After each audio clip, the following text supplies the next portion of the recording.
방언과 은사. 요엘 2장 28절.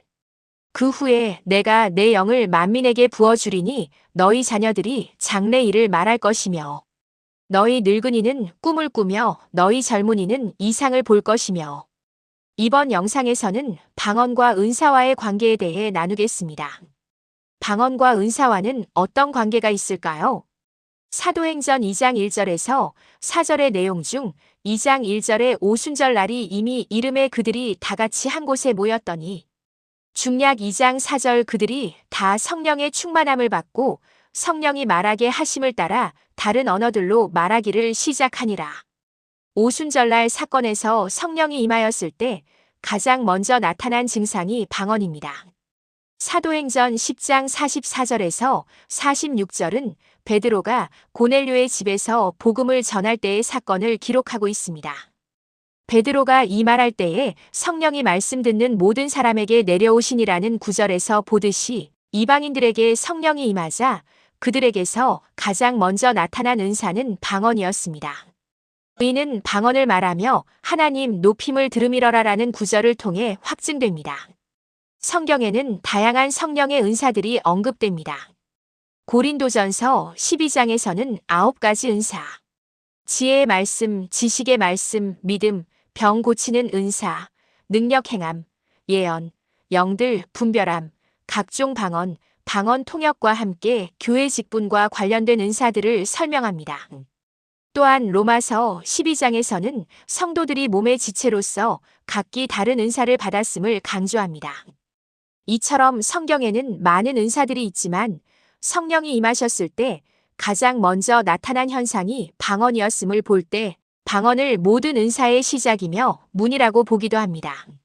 성령의 충만함과 은사에는 차이가 있습니다. 성령 충만함은 성령께서 한 사람의 삶을 온전히 지배하고 인도하시는 상태를 의미합니다. 이는 일회적인 사건이 아니라 말씀에 순종하고 기도하는 삶을 통해 성령님과 지속적인 관계를 맺음으로써 유지되는 삶의 태도에 가깝습니다. 개인의 선택과 의지가 필요한 성령 충만함은 성령의 인도와 통제 아래 놓이기를 소망하는 마음에서 비롯되며 삶 속에서 부단한 노력이 요구됩니다. 이러한 성령 충만함을 통해 개인의 성품이 변화하고 성령의 9가지 열매를 맺으며 영적으로 성장하는 내면의 변화에 초점을 두게 됩니다. 성령의 은사는 성령께서 그리스도의 몸인 교회를 세우고 섬기도록 각 성도에게 주시는 특별한 영적 능력이나 재능입니다. 이 은사는 개인의 노력이나 능력으로 얻는 것이 아니라 하나님이 주시는 선물입니다. 그 본질은 교회를 섬기기 위해 성령께서 주시는 초자연적인 능력이며 그 목적은 공동체 전체의 덕을 세우고 복음을 확증하며 하나님의 영광을 드러내는 데 있습니다. 고린도전서 12장 7절은 각 사람에게 성령을 나타내심은 유익하게 하려 하심이라고 말씀하며 은사의 목적이 공동체 전체의 유익에 있음을 강조합니다. 또한 고린도전서 12장 11절은 성령께서 각 사람에게 뜻대로 나누어 주시는 선물이라고 설명합니다. 성령의 은사는 우리가 구한다고 해서 모두 받을 수 있는 것은 아닙니다. 은사는 성령님께서 당신의 뜻에 따라 주시는 선물이므로 그분께서 필요한 사람에게 필요한 은사를 나누어 주십니다. 마치 우리가 선물을 받을 때 원하는 것을 받기도 하지만 때로는 예상치 못한 더 귀한 것을 받거나 전혀 다른 것을 받기도 하는 것과 같습니다. 성령의 은사는 주로 외적으로 나타나는 사역과 능력에 초점을 둡니다. 성령 충만은 성령이 내 안에 가득 채워져 나를 지배하는 삶의 상태를 의미하며 성령의 은사는 그 충만한 상태에서 비롯될 수 있는 영적인 능력이라고 할 수 있습니다. 즉, 성령 충만은 내적인 변화에 중점을 두는 반면 은사는 외적인 사역에 중점을 둡니다.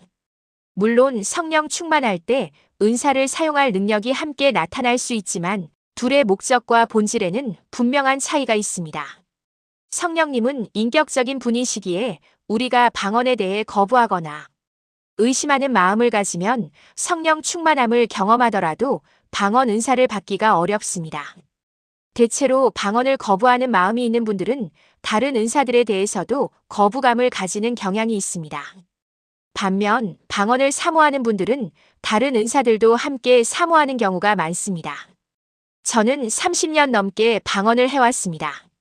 방언하는 것이 너무 좋았고, 이를 통해 하나님께서 제 삶에 깊이 개입하고 계신다는 확증을 느낄 수 있었습니다. 믿음이 흔들리는 순간에도 방언은 살아계신 하나님에 대한 증거가 되어 저를 굳건히 지탱해주곤 했습니다. 처음 방언을 접하게 된 것은 한 지인을 통해서였습니다.